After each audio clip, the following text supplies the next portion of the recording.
Bonjour à tous, je ne sais pas si vous m'entendez. J'espère que le son est bon, que l'image est bonne. J'attends un retour.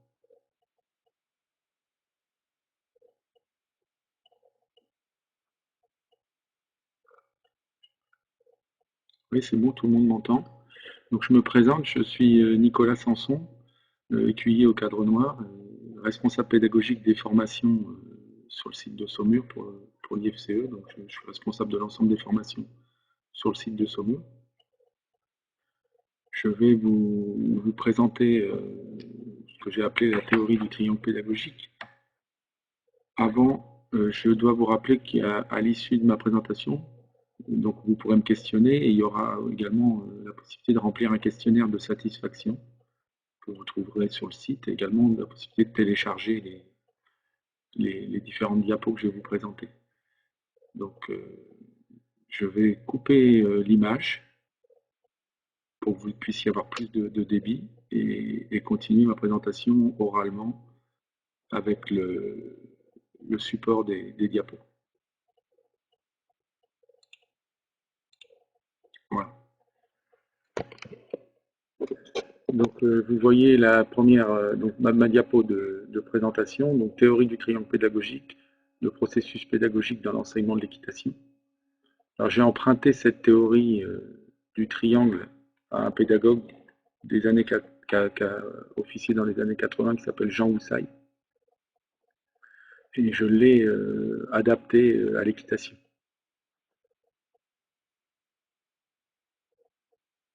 Donc, deuxième diapo, donc voilà le triangle.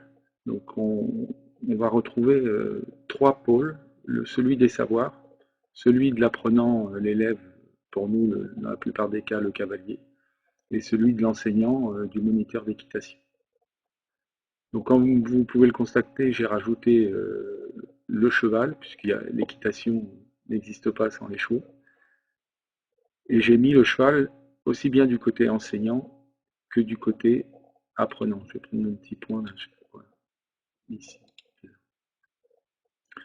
Parce que pour moi, dans la relation pédagogique, le cheval peut avoir les deux statuts. La logique, c'est de dresser des chevaux pour les mettre au service des cavaliers.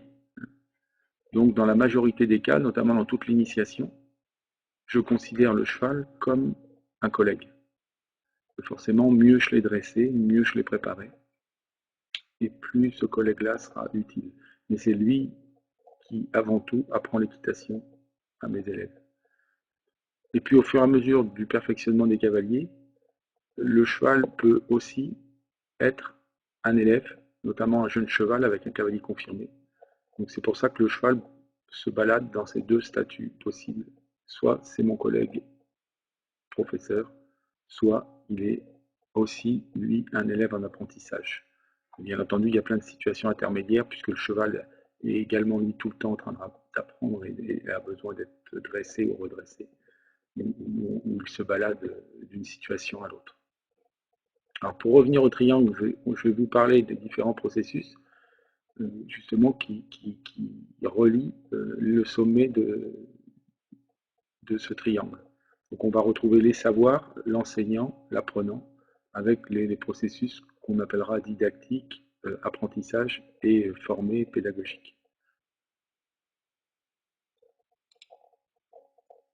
Donc je vais faire des retours. Donc là, je vais commencer par vous parler de ce qu'on appelle la didactique, c'est-à-dire la relation qu'il peut y avoir entre les savoirs d'une formation, tous les contenus, et l'enseignant. Donc, dans le jargon de la pédagogie en général, on appelle ça la didactique. Pour moi, c'est tout le travail sur les contenus que je dois faire en tant qu'enseignant pour mettre en fait mes savoirs, ce que je sais moi, au service de mes élèves. Donc il y a obligatoirement un travail à faire pour m'adapter au profil de mes élèves, à leur niveau. Si je me contentais simplement de retransmettre le savoir de l'équitation tel que je le sais, tel que je le connais, ça serait souvent insuffisant, ou alors il faudrait que je m'adresse à des gens qui ont le même degré d'expérience que moi. D'où toutes les notions de simplification. Donc là, j'emploie le mot de simplification au sens noble, c'est-à-dire que pour moi, je suis un bon enseignant si je suis capable de simplifier mes propres savoirs pour les mettre au service de mes élèves. Et toutes les notions qu'on retrouve dans toutes les approches pédagogiques de progression, ça va dans ce sens-là. Donc je me dois d'établir des progressions, des chemins à suivre, décomposer les savoirs pour que l'élève puisse les apprendre. Donc chaque enseignant a sa propre didactique, c'est-à-dire c'est en fait tout le travail qu'il fait dans sa tête ou par écrit ou comme il veut avant de rentrer dans le manège, dans la carrière, pour être capable de mettre des situations pédagogiques en place, de transmettre ses savoirs. Il existe ce qu'on appelle les didactiques officielles. On en a des exemples comme le plan fédéral de formation pour ceux qui le connaissent. Ce sont des ouvrages didactiques écrits qui proposent des progressions. Pour le cavalier notamment, on peut citer un autre exemple à la fédération, l'échelle de progression. Pour le cheval, voici deux exemples d'ouvrages didactiques pour la progression du dressage du cheval ou pour l'éducation du cavalier. Donc voilà, donc cette didactique elle est importante. Le triangle me sert puisqu'à un moment donné, ça peut me remettre en question dans ma pédagogie en général. J'ai besoin de m'améliorer, j'ai toujours besoin de réfléchir aux différentes progressions que je vais proposer, à la simplification de mes exercices, au contenu en général que je vais apporter. Forcément, pour moi, il n'y a pas de pédagogie sans savoir. Si je veux enseigner quelque chose, c'est bien dans cette logique de transmettre. Si je ne sais rien, je ne peux pas enseigner. Je reviens sur mon triangle, donc là on était vraiment sur ce versant-là. Maintenant, je vais vous parler de la relation entre les savoirs à apprendre et justement l'apprenant, l'élève, le cavalier. Donc là pour moi on est sur l'axe apprenant et savoir, donc sur ce que j'ai nommé l'apprentissage. C'est bien entendu le côté du triangle le plus important, puisque mon travail d'enseignant est avant toute chose au service de l'apprentissage d'un élève. J'enseigne pas pour me montrer moi, j'enseigne pour que les élèves apprennent. Donc je vous ai résumé un certain nombre de notions qui me paraissent importantes pour définir brièvement de quoi a besoin un élève pour vraiment être en apprentissage. Il n'y a pas vraiment d'ordre. Je vais commencer par la relation ici, on va y revenir après dans la pédagogie. En tout cas, dans le processus d'enseignement, je suis bien en relation avec un élève et la qualité de cette relation est très importante pour que l'élève se sente en confiance et puisse se mettre vraiment en apprentissage. Je vais revenir sur cette première bulle-là. L'engagement, vous pouvez lire l'engagement actif, la motivation.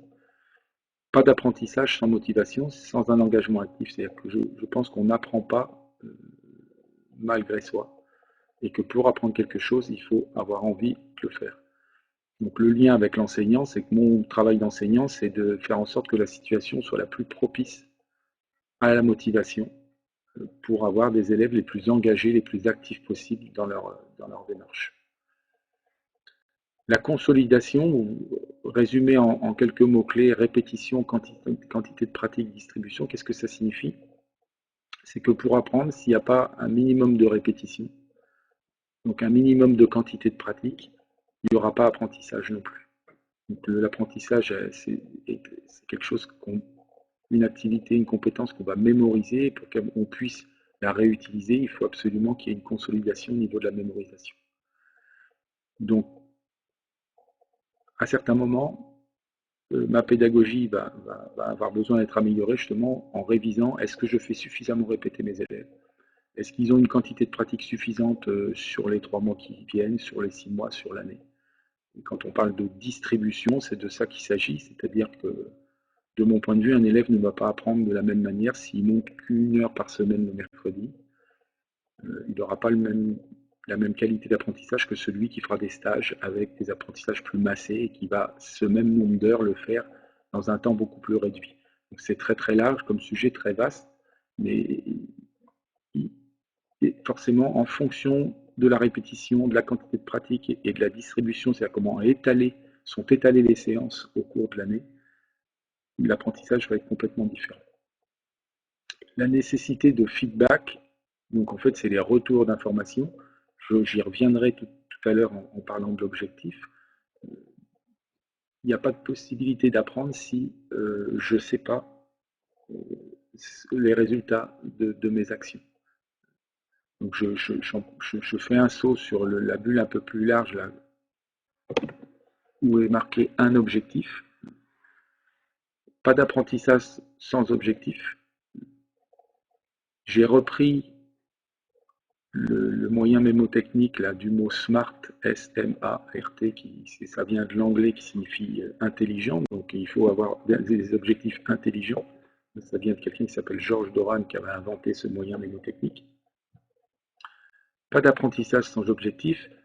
Nous, les êtres humains, nous avons besoin d'objectifs pour pouvoir justement savoir où on va et s'engager dans un apprentissage. La première lettre de SMART, c'est simple, objectif simple. Ça veut dire en fait qu'il soit suffisamment clair, facile à comprendre pour l'apprenant, pour le cavalier, avec des verbes d'action et suffisamment spécifique. Ça peut être aussi le S de spécifique, c'est-à-dire spécifique à la personne, que chaque cavalier s'y retrouve dans la compréhension de l'objectif. Si l'objectif est flou, s'il n'est pas compris, on a toutes les chances que la motivation baisse et que le cavalier ne s'y retrouve pas.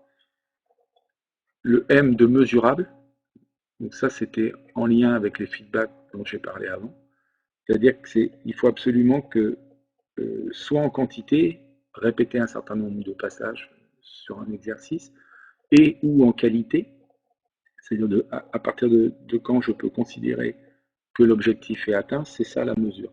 Donc, comme je vous le disais, pour progresser, si mon élève, mon cavalier ne connaît pas le résultat de son action, n'est pas capable de savoir les effets positifs ou négatifs de ce qu'il a fait, il va être dans le flou, il aura énormément de mal à se motiver et à apprendre. Donc c'est de ça qu'il s'agit par rapport au mot mesurable. Atteignable, c'est-à-dire que ça soit possible ici. Donc on pourrait mettre aussi les mots d'acceptable et d'ambitieux. Tout le challenge pour l'élève et son prof, et notamment pour le prof, c'est de proposer des objectifs atteignables, accessibles, mais à la fois suffisamment ambitieux, c'est-à-dire qu'avec un minimum de contraintes pour qu'il y ait apprentissage. Si je ne propose des objectifs trop faciles à atteindre, par définition, l'élève va rester dans une situation de confort, même s'il faut toujours réviser ce qu'on sait déjà faire. Mais si mes objectifs ne sont pas assez ambitieux pour l'obliger à résoudre des difficultés nouvelles, il n'y aura pas suffisamment d'apprentissage. Et à l'inverse, attention au choix. Si je choisis des objectifs trop difficiles, à ce moment-là, la contrainte sera trop importante et il y aura également des motivations si ça engendre pas aussi des problèmes de sécurité. Donc tout le défi de l'objectif, il est résumé dans ces 5 mots. Et je continue sur les 2 derniers. Réaliste, c'est simplement est-ce que ce que je propose à mon élève, est-ce qu'il a les moyens de le réaliser, donc en termes de compétences, mais aussi par rapport au cheval qui monte, à la carrière ou le manège dans lequel je travaille, c'est toute la question du réalisme et des moyens. Et enfin, dans un temps précis, c'est-à-dire en fait temporellement défini, c'est maintenant, c'est dans 2 séances, c'est dans 3 mois, c'est dans 1 an. Mais je dois m'inscrire avec mon élève dans une logique de temps. Sinon, je retombe dans les effets de flou qui vont engendrer de la confusion et pas d'apprentissage de qualité. Vous pouvez lire attention, concentration. La motivation, c'est avoir envie de faire les choses. Être attentif et concentré, c'est justement pendant qu'on est en train de les faire, est-ce qu'on est suffisamment attentif. Donc, l'élève, on doit l'éduquer à être dans cette concentration. Et puis moi, enseignant, je dois être suffisamment bon animateur en fait pour attirer l'attention et faire en sorte que l'élève puisse se concentrer sur son activité. Prise de conscience, ici, pas d'apprentissage sans prise de conscience, c'est-à-dire que pour apprendre, il faut être conscient de ce qui nous reste à parcourir.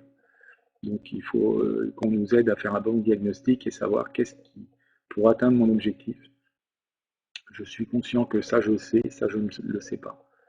Et qu'il y a un certain, à ce moment-là, je vais pouvoir me mettre en mouvement et aller vers des chemins concrets pour développer mes compétences. Donc voilà, résumer très brièvement la notion essentielle qui est l'apprentissage dans le processus pédagogique. Maintenant, je vous mets la dernière diapo. Donc si je reviens au triangle, donc on a vu brièvement ce qu'était la didactique, c'est-à-dire tout le travail sur les contenus, les savoirs, les progressions. L'intérêt de mieux connaître l'apprentissage, justement, toute la théorie de l'apprentissage pour proposer des situations les plus pertinentes pour que l'élève apprenne. Et enfin, ce qui est appelé là, dans la théorie processus formé, la relation pédagogique. J'en ai parlé également dans l'apprentissage. Dans le processus pédagogique, je suis en relation avec mon cavalier, avec mes élèves. Et là aussi, en quelques mots-clés, j'ai essayé de définir ce qui était pour moi parmi les choses les plus importantes dans la relation pédagogique. Donc je remets le mot de relation, bienveillance, respect, parce que je pense que je peux être le meilleur didacticien du monde, avoir les meilleures progressions, les meilleurs exercices, et connaître les situations d'apprentissage les plus appropriées si je n'ai pas une relation saine avec mes élèves, si je les considère mal ou vice-versa. J'ai beau avoir des qualités sur les autres aspects, la mauvaise relation va emporter tout le reste. C'est-à-dire, il risque d'y avoir des blocages et je risque de me retrouver avec des cavaliers ou des élèves qui n'ont tout simplement pas envie de travailler avec moi puisque il y a ces problèmes de relation et de manque de respect ou de bienveillance. Donc les deux pendants, l'importance de comprendre et d'aider l'autre, c'est ça ma première vocation d'enseignant, c'est essayer de mieux comprendre l'autre, de l'aider et après de lui amener ce que je sais pour l'aider dans l'apprentissage de l'équitation. Les notions de communication, d'écoute, de partage. Je dois toujours continuer à améliorer ma communication comme je suis en train de le faire là face à vous, puisque là, pour le moment, on n'est pas dans un échange, c'est moi qui parle. J'essaye d'être le plus clair possible, le plus précis possible, essayer de vous rendre le plus attentif possible. Il y a une autre compétence dans la pédagogie qui est celle de l'écoute, c'est-à-dire dans une relation régulière avec un cavalier, avec un élève, je dois justement aussi continuer à améliorer mon écoute pour mieux comprendre ce qu'il a compris de ce que je lui raconte et connaître justement ses motivations, sa manière de construire son équitation, ses réflexions, ses sensations, son ressenti. Et c'est en jouant sur ma transmission de mes propres savoirs, l'observation et l'écoute qu'on va pouvoir justement partager et se mettre dans une communication la plus saine possible. Donc, en correspondance à ce que je viens de dire, je dois à la fois être à l'écoute des attentes, c'est-à-dire d'une certaine manière chercher à répondre aux attentes de mes élèves, mais en fonction de mes connaissances à moi et bien sûr en proposant de baliser le terrain. Et je ne peux pas répondre à toutes les attentes de mes élèves pour des raisons de sensibilité et de moyens aussi. Donc oui, j'essaye de répondre aux attentes, mais en balisant le terrain par rapport à ma sensibilité et à mes compétences et aux moyens que je me mette à disposition de l'élève. Et enfin, l'importance de montrer l'exemple.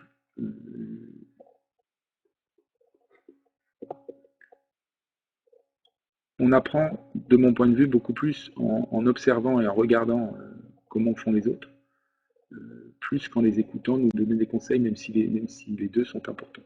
Ce que je veux dire, c'est qu'à partir du moment où je suis visible dans mon club, ici à l'école ou ailleurs, je suis visible avec des chevaux, je suis visible avec d'autres personnes, j'ai tout intérêt à être vraiment cohérent entre ce que je montre de moi quand je suis à cheval, quand je suis dans d'autres cours avec d'autres élèves me regardent, et ce que je demande à faire à mes élèves.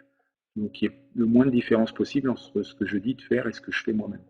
Si je suis bien entendu contre la violence faite aux chevaux dans tous mes cours, si par ailleurs mes élèves ou mes stagiaires me voient brutal avec des chevaux en dehors de la situation pédagogique, cet exemple-là pour moi sera beaucoup plus payant malheureusement Et donc, c'est ça montrer l'exemple. Donc, c'est la chose la plus importante pour engendrer de la confiance et finalement avoir des élèves qui à la fois nous suivent et aussi nous autorisent à les diriger, puisque je me présente comme cohérent en toutes circonstances. Donc voilà, j'ai brossé en 20 minutes très rapidement cette théorie du triangle qui, moi, me sert justement à continuer à optimiser ma pédagogie et à tout le temps rechercher de la remise en question sur les trois versants, donc mes contenus, donc toute la didactique, toutes mes progressions, améliorer mes connaissances sur l'apprentissage du cavalier et bien sûr du cheval aussi, et puis continuer à améliorer ma communication, ma relation avec mes élèves, mes stagiaires, mes cavaliers. Je vous remercie pour votre écoute et je suis à votre disposition pour répondre à vos questions. Je vous rappelle que vous pourrez télécharger ici, document à télécharger, le petit diaporama que j'ai fait.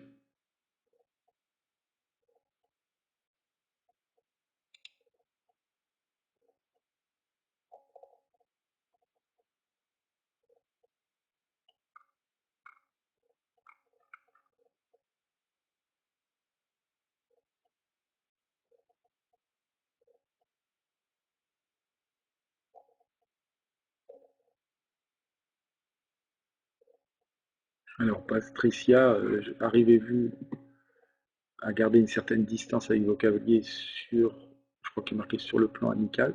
Oui, j'essaye de garder une distance, ça peut être sur un plan amical, mais avec toute la distance qu'il se doit, une forme de neutralité, pour être le même avec chacun des cavaliers.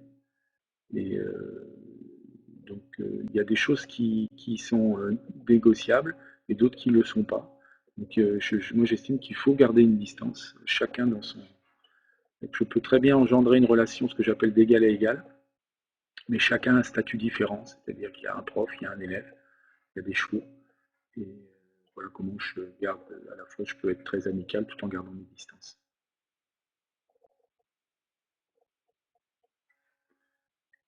Alors, Aline, faut-il faire une différence de méthode entre l'apprentissage de loisirs et l'apprentissage sportif?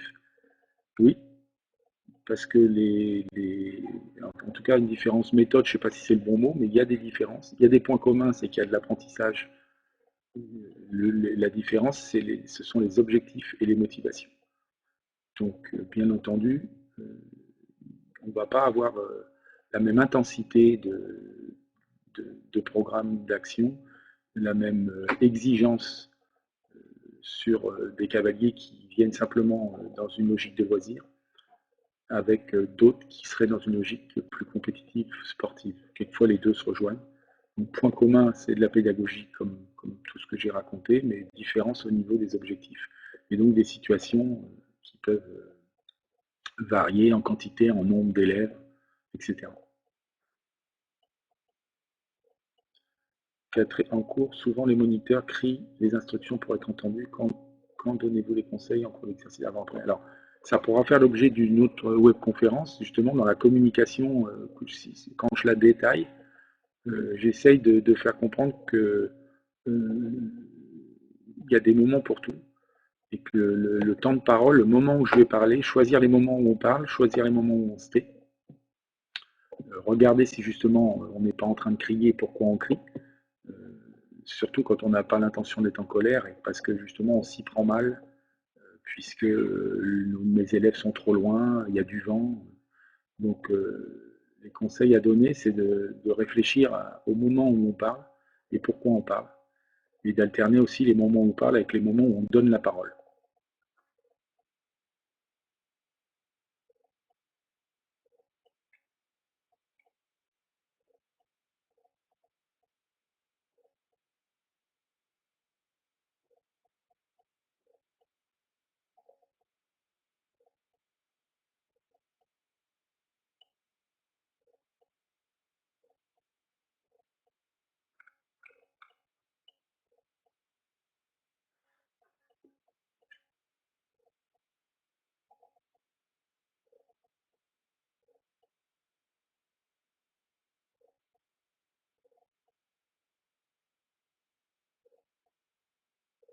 Donc Catherine encore, que pensez-vous de l'absence de miroir dans les manèges, de la montée d'utilisation vidéo pour enseigner?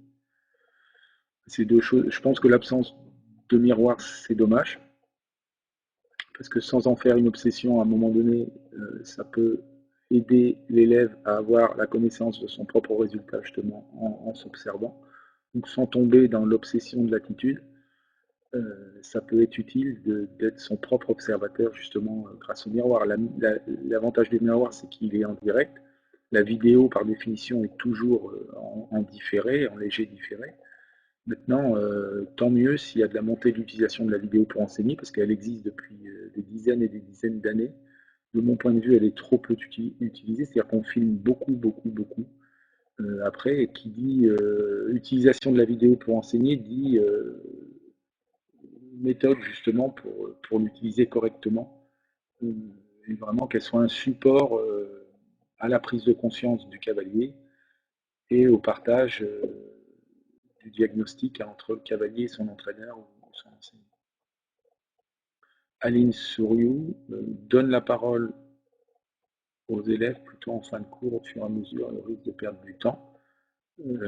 Tout est possible, c'est des choix. La notion de perte de temps, elle est très relative, puisque justement, je perds du temps si j'ai jamais donné la parole à mon élève et qu'en fait, je m'entends lui dire, mais ça fait 10 ans que je te le dis, de baisser tout le talon, de faire ça.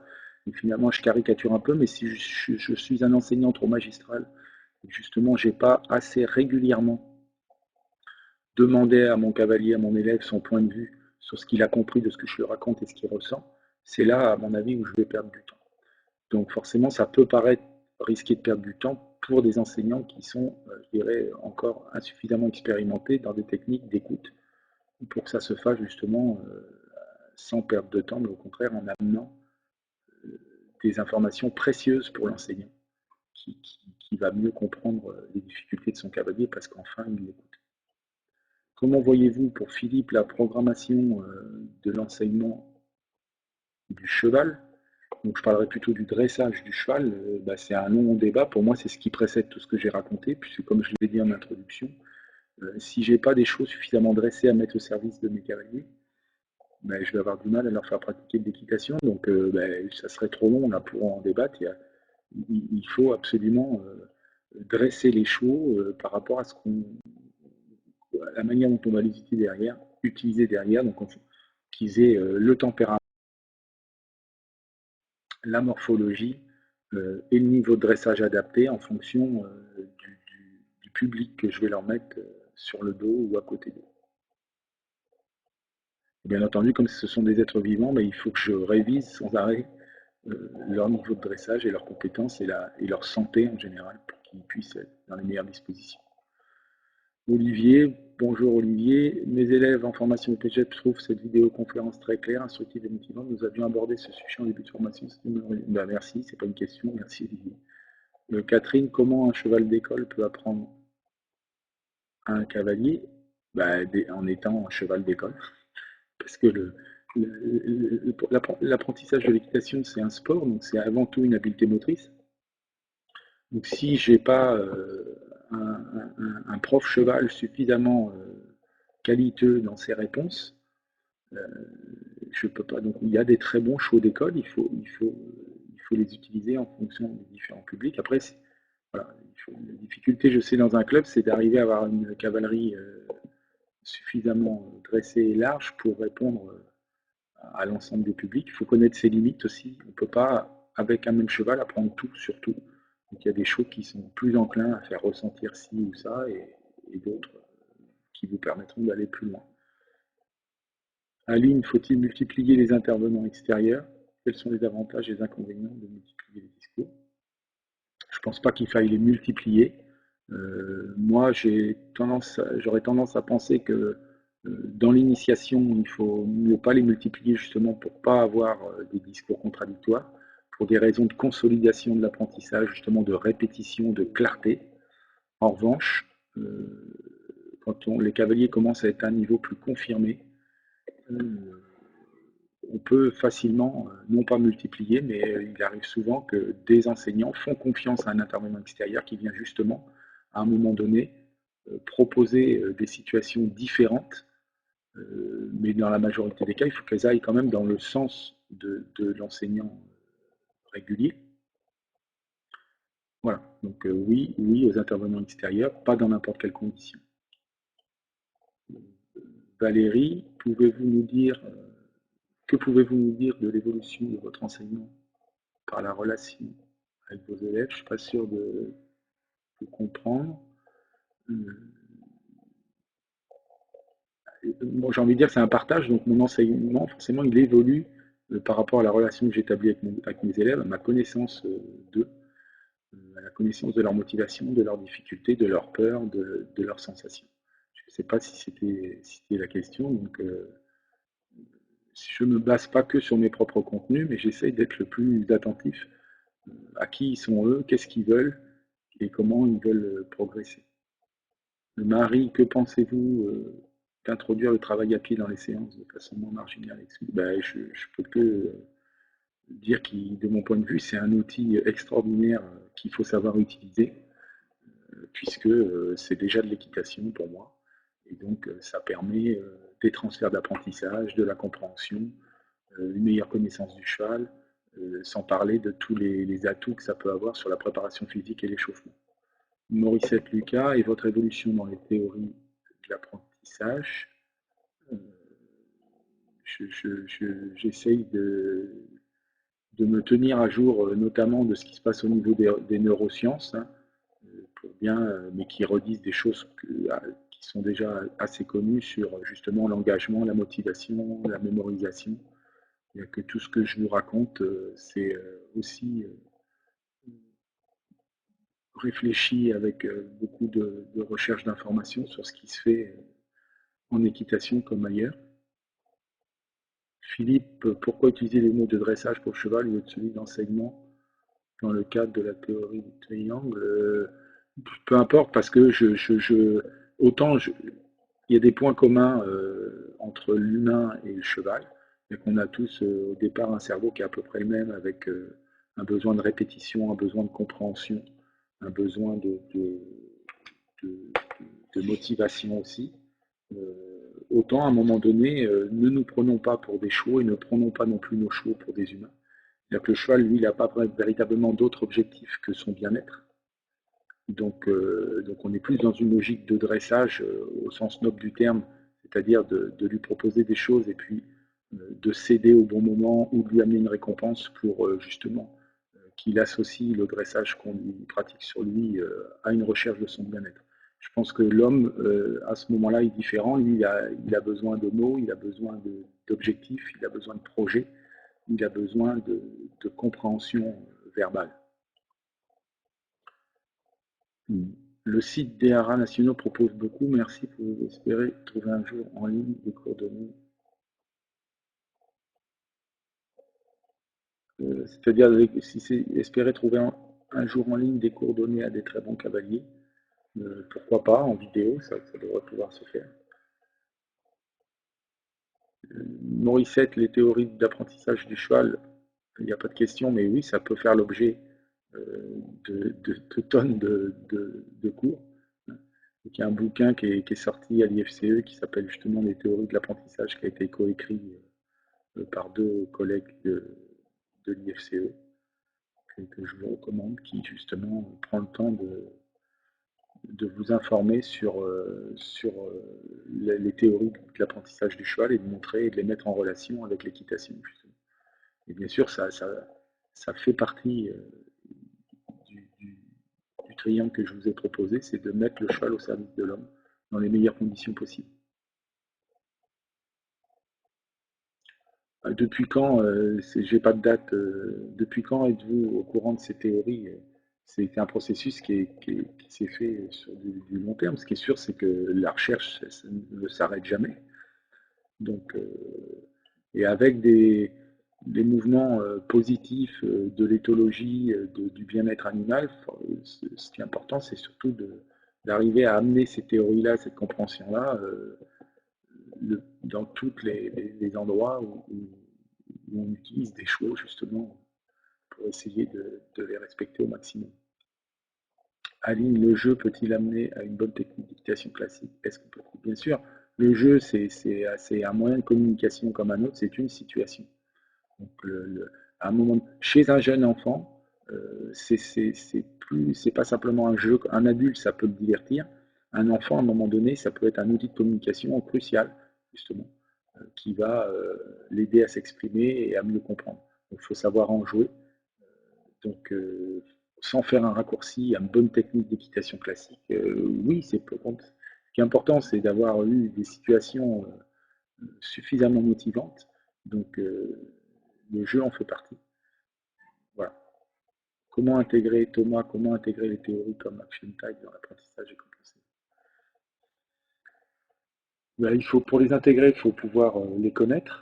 Donc, et après, comment les intégrer? Ben, très facilement, nous, c'est ce qu'on fait de plus en plus ici. C'est-à-dire que le grand principe, c'est surtout de se dire que chaque personne est différente, chaque cheval est différent, et l'action tap, c'est plus pour l'humain. Chaque cavalier est différent. Et que ça rejoint un peu l'écoute dont j'ai parlé, c'est-à-dire que mieux je connais mon cavalier, plus je suis capable justement de lui proposer des choses adéquates. Et donc enseigner l'équitation comme le reste, c'est pas simplement calquer une position idéale ou un savoir comme ça froid et rigide. C'est vraiment être au plus près de celui qui l'apprend. Donc voilà comment on les intègre. Aline, dans la formation BP, l'UC6, je suis animation doit exclure l'entrée technique. Cette approche me gêne. Je trouve cela dommage. Pourquoi, je ne sais pas, c'est pas moi qui l'ai fait. Je te rejoins, je rejoins. Pour moi, il n'y a pas d'animation pure. Il n'y a pas de technique pure toujours. Bien enseigner, c'est bien animer. Donc enseigner, c'est transmettre un savoir. Pour le transmettre et avoir des gens motivés, il faut trouver la bonne animation en fonction du public qu'on a. Donc si j'ai beaucoup d'enfants, ça serait une grave erreur de ma part de ne pas utiliser régulièrement le jeu parce que c'est plus que le jeu. Pour eux, c'est vraiment une forme d'expression. Euh, donc il y a toujours de la transmission de technique dans n'importe quelle situation pédagogique. Sinon, c'est de l'animation pure et à ce moment-là, c'est plus le métier d'enseignant.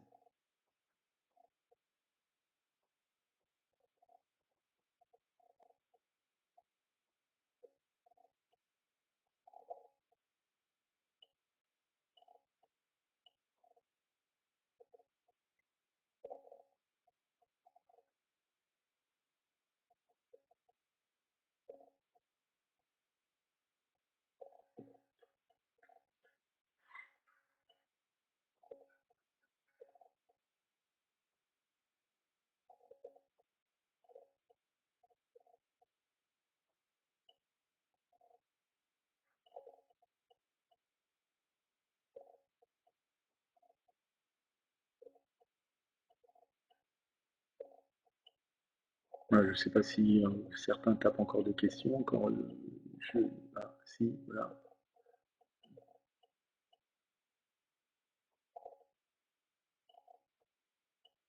Merci, merci à toi, Aline, merci à vous tous. C'est un exercice intéressant. Je n'avais pas l'impression d'être seul, mais finalement, grâce à vos questions, je sens qu'il y a du monde derrière les écrans et ça me rassure. Le contenu audio, je pense que c'est possible. Je ne sais pas si on peut le télécharger. Je crois qu'on peut le revoir. Il faudra demander, poser la question sur le site lui-même.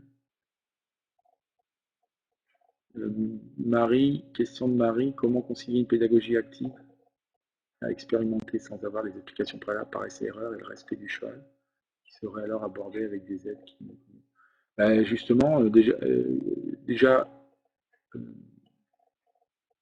il faut bien baliser le terrain et avoir le cheval qui va bien et l'organisation du terrain, aménagement du milieu compris pour que ça soit possible à ce moment-là, dans le respect des allures. Par contre, l'erreur serait de vouloir être dans une pédagogie plutôt de la découverte, on appelle ça, plus qu'active, parce que les pédagogies, elles sont toutes actives, même quand quelqu'un écoute, il est actif. Donc, utiliser que de la pédagogie de la découverte sans explication préalable, à un moment donné, ça a ses limites. Donc, l'erreur, ça serait de consister à penser qu'il ne faille pas mélanger tout ça, c'est-à-dire des approches très directives, des approches très ouvertes, très découvertes, et des mix entre les deux. C'est à mon avis ça qui fait le bon apprentissage. Donc voilà, il y a la réponse de ma collègue sur le replay. Nathalie, bonjour Nathalie. Quel conseil donnerez-vous aux moniteurs souhaitant continuer à progresser en tant qu'enseignant de cavalier? Ben, en tant c'est bien de rajouter cavalier parce que c'est mieux, savoir mieux monter et mieux connaître les chevaux. Ben, c'est le socle, c'est la pierre de fondation. Donc je vais être meilleur enseignant, mieux je monterai à cheval et mieux j'enseignerai. En tant qu'enseignant, ben, c'est continuer à penser, à se considérer en tant qu'enseignant comme un pratiquant sportif, c'est-à-dire que l'enseignement, c'est une activité comme les autres. Et je peux apprendre à, si je reprends ma théorie, justement, à mieux construire mes projets, à mieux à aller prendre et piquer les exercices des autres pour me les approprier, à me renouveler dans ma didactique, à continuer à mieux comprendre l'autre dans son apprentissage, que ce soit sur le terrain ou dans ma réflexion théorique, et puis à toujours considérer que la relation, qu'elle soit avec le cavalier ou avec le cheval, surdétermine tout, tout. Donc, plus la relation est saine, et mieux je progresse.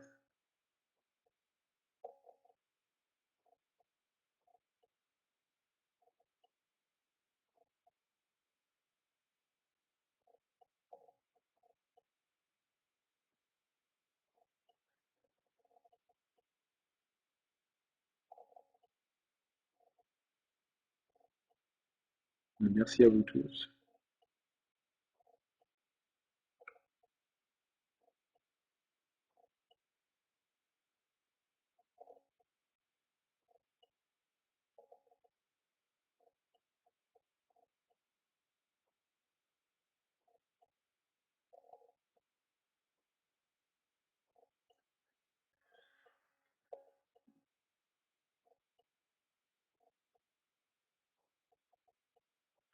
Voilà, donc merci à vous tous, passez une bonne fin de journée et puis à bientôt.